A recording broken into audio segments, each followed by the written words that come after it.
Salam, selamat pagi bagi kita semua, terkhusus bagi anak-anak kami.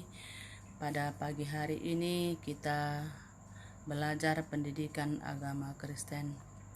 Sebelum kita memulai pelajaran kita, seperti biasanya kita bernyanyi dan berdoa. Mari kita satukan hati kita masuk ke dalam doa. Allah Bapa yang kami kenal melalui anak-Mu Yesus Kristus, Tuhan dan Juru Selamat kami. Kami bersyukur ya Bapa, di mana atas kesehatan yang telah Bapa berikan kepada kami, bisa kami memulai pelajaran kami, pendidikan agama Kristen terkhususnya. Kami merasakan begitu indah kasih Tuhan di dalam menemani kehidupan kami. Di dalam nama Tuhan dan Juru Selamat kami berdoa dan mengucap syukur. Amin. Pertama-tama kita mengucap syukur kepada Tuhan di mana masih diberikannya kesempatan kepada kita bisa belajar seperti biasanya, walaupun kita berjarak jauh tapi kita tetap atas perlindungan Tuhan. Jadi ini kita dapat memulai pelajaran kita, yaitu cakupan demokrasi dan hak asasi manusia.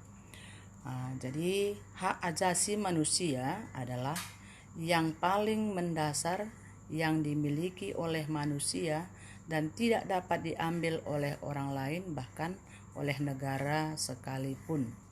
Hak untuk hidup adalah salah satu bentuk hak paling mendasar yang diberikan Tuhan pada manusia.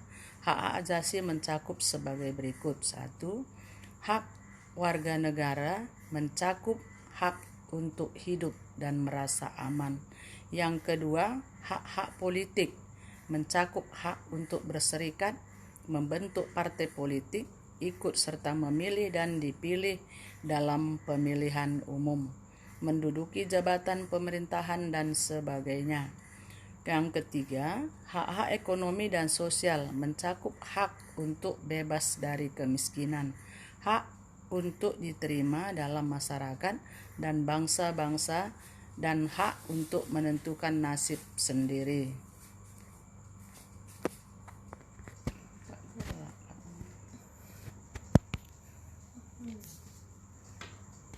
Pada tahun 1941, Franklin Delano Roosevelt menyampaikan pidatonya yang terkenal mengenai 4 kebebasan yang diharapkan dapat diperlakukan di seluruh dunia, yaitu sebagai berikut.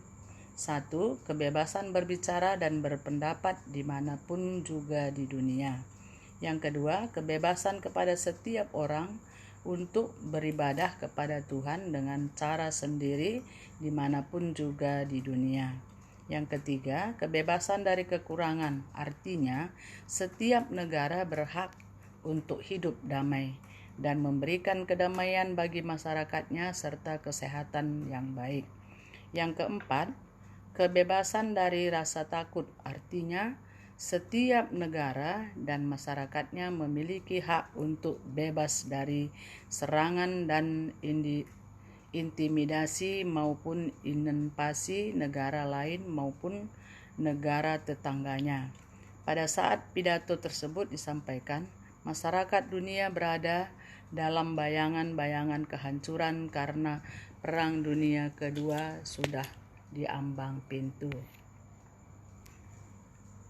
Bangsa Indonesia adalah bangsa yang cukup banyak mengalami kepahitan akibat kehilangan hak-hak dasar sebagai manusia melalui penjajahan selama 3,5 abad. Termotivasi oleh kesadaran HAM, maka para pejuang mendirikan organisasi Budi Utomo sebagai organisasi pertama yang bersifat nasional. Mereka memperjuangkan adanya kesadaran untuk berkumpul dan mengeluarkan pendapat sebagai hak yang harus dijalankan oleh setiap orang. Tentu saja gerakan ini ditentang oleh pemerintahan Belanda yang menjajah Indonesia. Selanjutnya, perjuangan kemerdekaan Indonesia dimotivasi oleh adanya kesadaran dan hak asasi manusia. Jadi, perjuangan kemerdekaan adalah perjuangan demokrasi dan HAM. Oleh karena itu, Sesudah kemerdekaan, para pendiri bangsa memasukkan demokrasi dan HAM dalam Pancasila dan Undang-Undang Dasar 1945. Simak sila-sila dalam Pancasila yang dimulai dengan ketuhanan yang Maha Esa sampai dengan sila kelima, yaitu keadilan sosial bagi seluruh rakyat Indonesia. Di bawah pemerintahan Presiden Soeharto, Indonesia memasuki era yang disebut sebagai Orde Baru, yaitu orde yang dipandang berbeda dengan Orde Lama yang dipimpin oleh Presiden Soeharto. Pemerintahan Orde Baru menerapkan sistem pemerintahan demokrasi Pancasila.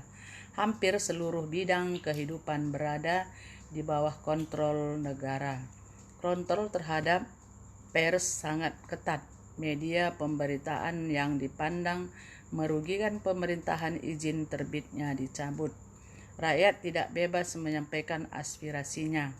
Banyak orang menyebut masa setelah Orde Baru sebagai era reformasi karena adanya gerakan reformasi yang berhasil meruntuhkan pemerintahan Orde Baru.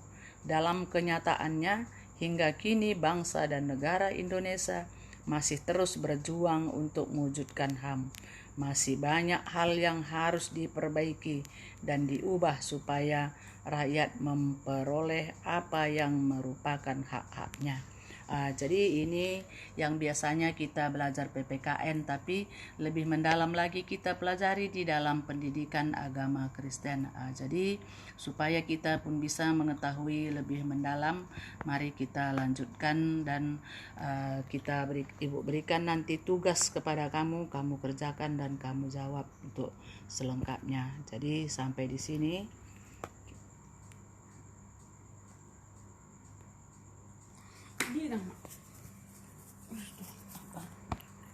Sampai